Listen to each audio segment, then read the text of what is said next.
Hey guys, in this video I'm going to show you how to fix can't hear sound-free headphones on PC problem. If you find this video helpful, please consider to like this video and subscribe to my channel. In saying that, let's just jump straight into the video. Okay, so there's a couple different fixes we can try. So I'm going to start with the most common fix first. So fix number one is to actually check your physical connection. So make sure your headphones are fully plugged in. So go ahead and try that, and try a different USB port or audio jack.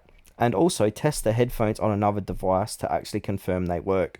Now, if you've done that, let's move on to the next fix. Now, we want to go ahead and set headphones as default device. So to do this, we want to go ahead and right click on your speaker icon, or just go ahead and click onto search, type in the settings, click in the settings.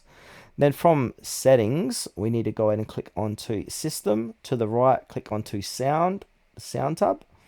Now, under output, go ahead and select your headphones from the list. If you don't see them, go ahead and click on pair a new output device. So click on add device.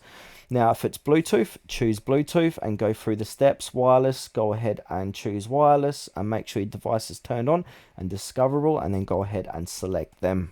Now, the next fix is to go ahead and update your audio drivers. So on your keyboard, click on your Windows key and X at the same time. Then from there, we want to go ahead and click onto Device Manager. So click onto Device Manager. Now, if I'm just going to, it's on my other screen, so just drag that across. Now, inside of Device Manager, we want to go ahead and look for audio inputs and outputs. And then from here, just go ahead and right click on your headphones, and then say basically you want to right click and go ahead and click on update driver, and then click on search automatically. And now if it says go ahead and update it, but if you've got the best drivers available, you're going to have a screen that looks like this.